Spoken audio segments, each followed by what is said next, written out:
Alors bonjour à tous. Aujourd'hui je vais vous présenter après ma dernière vidéo, ma première vidéo sur les coin ring, les pièces de monnaie transformées en bagues. Ici je vais vous montrer quelques-unes de mes créations et comment je les ai exactement réalisées. Alors en fait ici je vais vous montrer une des pièces, une de mes premières pièces en fait que j'ai faites vraiment après avoir vu les vidéos sur internet. Alors en fait c'est une pièce de 5 francs, je ne pourrais vraiment plus vous dire la date, parce que franchement je les ai pas retenus, ça m'intéressait pas vraiment. C'est une pièce de 5 francs en argent, donc la dimension de 5 francs est géniale parce qu'elle vous permet d'avoir des bagues d'une largeur vraiment correcte, ça doit faire dans les... bon la louche ça doit faire 5 à 6 mm de large, ce qui est correct pour une bague. Donc, et ici, au cas où vous l'aurez remarqué, en fait, j'ai enlevé la fameuse rainure centrale qui apparaît quand on fait une bague coin ring.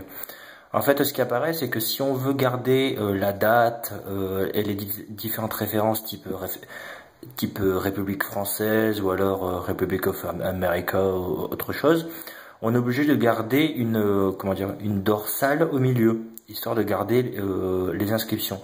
Ici, je ne l'ai pas fait parce que c'était pas intéressant et la pièce ne le permettait pas. Donc en fait, j'ai enlevé l'arête centrale en la ponçant, pareil à la Dremel. Et du coup, ce qui m'a donné un aspect brillant, comme vous pouvez voir, du plus bel effet à l'intérieur. Donc au début, elle ne m'allait pas du tout, mais en fait, j'ai remarqué qu'elle me va parfaitement. Voilà, donc ça c'est une de mes premières créations. Alors ici, vous avez une de mes plus belle bague. En fait, c'est une pièce, c'est pareil, c'est de l'argent. Là, vous avez remarqué, j'ai gardé en fait attends qu'il fasse le zoom un peu. J'ai gardé l'arête centrale, histoire de conserver les inscriptions. Donc attendez, où est-ce qu'on peut voir les inscriptions? Alors tu zoomes ou tu zoomes pas? Bon, pas grave. Oh, alors. Bon, là ça devrait se voir. Vous voyez, on voit République française, voilà ici, et de l'autre côté quelques autres inscriptions. Donc ici c'est pas grave parce que j'ai gardé la cote centrale, mais étant donné que la bague est tellement grosse, même moi elle flotte. Donc pourtant j'ai franchement des grosses mains, donc ça me va parfaitement. Et en fait je me suis dit, au début je l'avais faite comme ici, je l'avais faite en fait lisse, mais finalement ça faisait un peu redondant, donc je me suis dit tiens on va faire une petite fantaisie, on va lui faire une rainure centrale. Donc pareil, je l'ai mis autour perceuse comme d'habitude. J'ai réussi à lui faire une arête centrale. Donc vous voyez ici, ce qui lui donne un bel effet, parce que sinon ça aurait été un peu trop classique et un peu trop brillant, et franchement l'aspect brillant est vraiment pas facile à faire. Donc quand on peut s'affranchir de ça, bon on le fait quoi. Et vous voyez quand même que ça fait quand même une bague parfaite. Vous voyez, on voit encore République française. Et ce qui est bien avec l'argent, c'est que justement quand on garde la cote du milieu, ça permet de réfléchir beaucoup mieux les inscriptions. L'acier ou le laiton ne donnera pas le même effet. Donc vous voyez, là je mets mon majeur, elle va parfaitement. Bon, elle flotte, c'est sûr, mais moi ça me va parfaitement. Et ça c'est une de mes... là c'est ma dernière bague que j'ai terminée aujourd'hui en fait. Oups, elle est où? Elle est là. Donc en fait c'est une bague, ça provient d'un demi-dollar américain qui date de 1971 à mon avis. C'est une bague en acier. En fait, je pensais que c'était en acier, mais en fait, c'est un alliage. En fait, quand on fait des bagues comme ça, on s'attend généralement à des surprises. Et en fait, là, comme vous pouvez le voir, c'est pas de l'acier. En fait, c'est de l'acier avec un alliage ça doit être du cuivre ou du cuivre ou de je ne sais quelle autre matière. Donc en fait, on a un aspect cuivré. Bon, c'est pas gênant. À vrai dire, j'aime pas spécialement les bagues cuivrées parce qu'elles s'oxydent facilement. Mais là, ça lui donne un bel effet.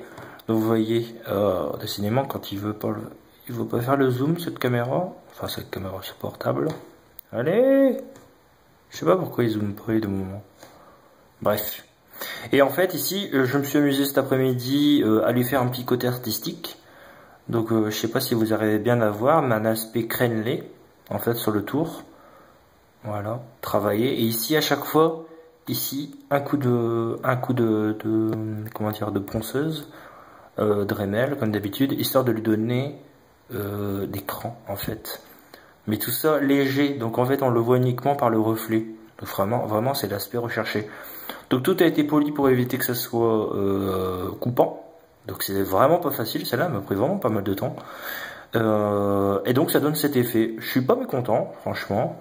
Moi elle me va, mais bon, je vais pas en rajouter parce que sinon là ça va faire un peu trop, hein, j'en ai déjà deux. Et vous voyez déjà le travail qu'on peut avoir rien que sur un demi-dollar. Bah, c'est pas mal de donner cet effet, franchement je suis content. Pour l'avoir testé, j'étais franchement parti pour la dégommer entièrement parce que finalement elle allait pas être terrible. Mais non, finalement non, je vais la garder. Hein. Ah bah oui, enfin il fait la mise au point l'appareil. Ah vous voyez, United States of America. Donc on voit bien que c'est un demi-dollar. Donc là on a gardé les inscriptions. Donc on peut le voir en fait, c'est que là c'est une pièce en acier. Donc c'est pas distinct. C'est pas distinct. Bon c'est très brillant, je me suis amusé à la faire vraiment brillante. Hein. Parce que vous voyez celle-là, de l'argent. Et l'argent, c'est bien parce que on voit très bien l'inscription. Vous voyez française, on voit République française, on le voit très bien. Mais sur celle-là, ça s'est révélé concluant, donc bon, pourquoi pas. Et en fait, donc cette pièce-là, franchement, je me souviens plus du tout de quelle pièce je l'ai obtenue, parce qu'il n'y a plus la date dessus. La date, elle devait être plus au centre, et non pas sur la côte. Donc elle n'apparaît plus. Mais en fait, je l'ai obtenue grâce à ce genre de pièce-là. Donc c'était plutôt... C'est extrêmement lourd. Hein. C'était plutôt une pièce comme ça. Donc ça, c'est des pièces de collection que j'ai dans mon armoire. Je vais pas en faire des bagues, hein, parce que vous voyez pas les pièces. Hein, c'est extrêmement lourd. Je sais pas ce que ça doit valoir, mais en tout cas, c'est pas de la merde. Donc vous voyez le genre de pièce. Je sais pas si on arrive à... Ah, vous voyez la date. 1869. Ah, c'est du bon. Oui. Ça, c'est la belle pièce. Donc ça, je vous dis pas, si on fait une bague de ce style-là, là, elle fait déjà plus d'un centimètre de large. Elle doit faire 1 cm 2, 1 cm 4. Donc celle-là, je vous dis, elle fait dans les... si on fait une bague, c'est plus une bague, c'est un anneau. Ah oui, là, certainement. Là, il fait dans les 15 mm, mais j'oserais pas, franchement, la dégommer pour ça. Bah, c'est surtout qu'on enlève énormément de matière et je vais gâcher la pièce, quoi. Donc franchement, je vais pas les utiliser. Vous voyez, il y a encore celle-là. Donc ici, idem. Idem, vous voyez. Ici, alors là, c'est les plus belles. C'est extrêmement lourd, n'empêche, ces pièces-là. C'est une 50 francs argent qui date de 1978. Donc là, pareil, hein, vous faites une bague avec un anneau, elle fait franchement presque 2 cm de large. Donc c'est énorme. Mais j'oserais vraiment pas parce que là, je prendrais des jours à la finir tellement que ce sera du boulot. Vous voyez un peu. Donc ça c'est pas mal, c'est si vous arrivez à en avoir dans des brocantes pour un prix réduit, surtout pour une personne qui ne sait pas ce qu'elle vend, si vous arrivez à avoir ce genre de pièces pour moins de 10 €, et là vous le savez que c'est en argent, regardez, il y en a une autre. Voilà. Là on peut pas ne pas forcément être spécialiste, mais ça s'entend que c'est d'argent. Donc si vous arrivez à avoir ce genre de pièces, j'ai appris aux États-Unis, ils arrivent à en avoir pour dans les 10 €, 10 $ pardon la pièce. Donc en France, je pense que en jouant un peu sur le marchand, il y a moyen de l'avoir à un bon prix. Donc là, il y a moyen de faire une belle pièce, hein, franchement. Bon, l'embêtant technique que je n'ai toujours pas franchement optimisé, c'est la technique d'enlèvement de l'intérieur de la pièce. En fait, bon, pour celle-là, enfin celle-là je ne sais plus exactement. Celle-là j'ai mis, pour enlever l'intérieur, j'ai dû mettre pardon, dans les 3/4 d'heure, peut-être dans les 3/4 d'heure à la Dremel. Donc c'est vraiment percé au milieu, là je l'ai bien percé au milieu. Après percer de plus en plus gros et après polir à la Dremel. L'embêtant c'est que c'est extrêmement chaud, donc on n'arrête pas de la mettre dans l'eau pour la refroidir, donc on commence à avoir des cloques absolument partout, donc c'est pas franchement pratique, mais franchement on avance par micron, de micron à micron, c'est extrêmement long. En fait sur internet il y a pas mal d'Américains qui s'amusent à faire des coin punch comme ils appellent. Donc ils permettent en fait d'extraire le centre plus rapidement grâce en fait à une sorte de burin qui va avoir le diamètre approprié et pouvoir puncher, donc frapper l'intérieur et l'extraire correctement. Malheureusement en fait les Américains eux ont l'habitude de faire des bagues. Ce ne sont pas des bagues comme ça, comme je fais moi, comme dans ma première vidéo, en martelant le bord. Eux, ce qu'ils font, c'est qu'ils ont une pièce, comme ça. Vous savez, vous prenez une pièce, ils font un trou au milieu. La pièce n'est pas encore martelée, hein. Ils font un trou au milieu, et après, ils la mettent sur un... Alors, comment ils appellent ça? Un mandrin? Je sais plus quoi. L'outil pour spécifier la taille des bagues. L'outil légèrement conique. Et après, ils vont taper sur taper dessus, taper, pour la retourner. Donc, en fait, elle va se retourner la pièce. On va avoir toutes les indications sur l'extérieur de la bague, ce qui fait très beau. Moi, spécialement, je préfère ce genre de bague-là parce qu'au moins c'est plus discret, on a l'inscription à l'intérieur. Mais eux ont l'habitude de faire comme ça. Donc eux, en fait, avec leur coin punch, ils mettent directement leur pièce dans leur petite machine et hop, avec un pointeau, une espèce de pointeau, ils vont enlever le centre. Mais moi, je ne peux pas. Moi, je dois enlever le centre une fois la bague martelée. Ce qui est plus difficile, étant donné que la bague a maintenant une épaisseur. Vous vous rendez compte? Regardez, là l'épaisseur est de ça. Regardez, si j'ai une pièce de ce type-là, vous voyez pas l'épaisseur que ça rajoute? Ça rajoute 3 fois l'épaisseur, 1, 2 et 3. Donc moi il faut que j'invente un truc comme ça. Malheureusement je n'ai pas de machine-outil chez moi, ça c'est très embêtant. J'ai constamment de faire avec de la Dremel, c'est très long. Mais bon, moi ça m'amuse, je prends mon temps et puis voilà, tout va bien. Donc franchement, si quelqu'un a une méthode, bah qu'il le dise. Mais bon, comme dans mon ancienne vidéo, enfin ma première décidément vidéo, moi j'avais une autre méthode, c'était de percer, une fois martelé bien sûr, de percer de multiples trous, d'enlever, le centre s'enlève tout seul et après de poncer.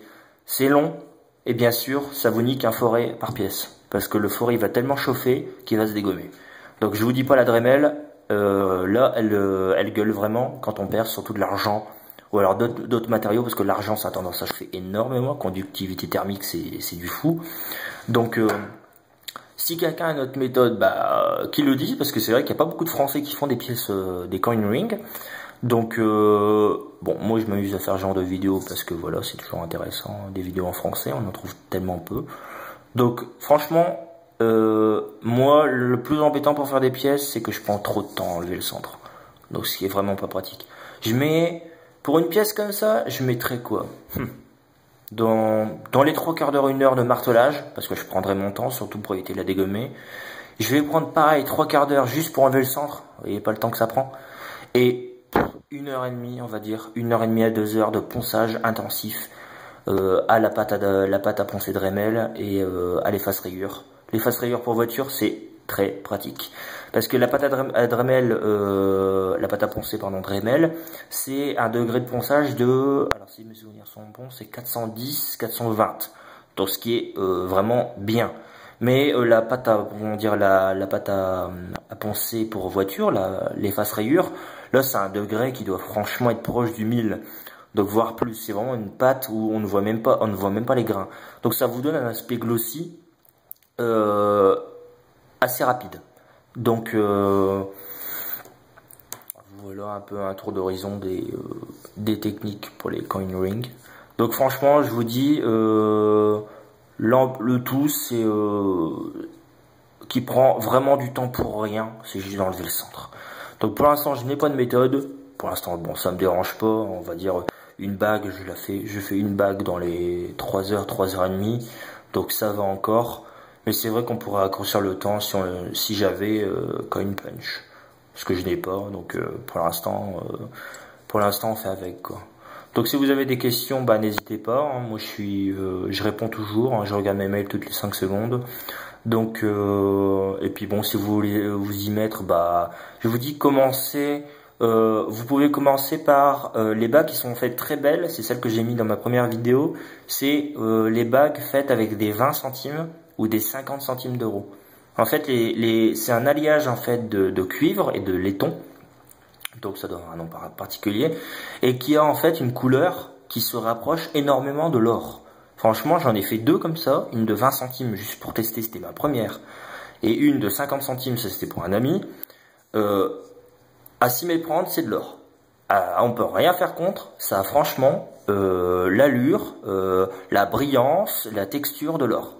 Donc franchement, vous mettez vous mettez cette bague, bah, ça fait vraiment une très belle alliance, quoi. Donc je vous dis, pensez pas être radin hein, quand même de commencer à faire des alliances avec des pièces de 50 centimes, mais je vous dis, des coin ring, la plus belle pièce c'est soit la 5 francs, la 5 francs argent, qui va vous donner une bague d'une largeur vraiment très belle, si vous enlevez la cote, hein, bien sûr. Si vous enlevez la cote, sinon elle est trop petite.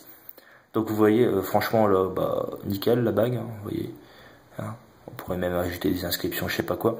Mais bien sûr, la pièce de 50 centimes reste reine, parce que pour un homme ça passe, mais c'est avant tout pour une femme. Parce que c'est une pièce qui est, enfin une pièce qui a une bague relativement petite. Donc je vous dis, même une 20 centimes ça passe. Pour une femme, ça peut passer. Mais bien sûr, pour un homme, ça va commencer à être difficile. Donc voilà, un petit peu un tour d'horizon pour cette deuxième vidéo sur Ring. Donc si vous avez besoin d'informations, bah, laissez un commentaire et puis je ferai peut-être d'autres vidéos si j'ai d'autres idées.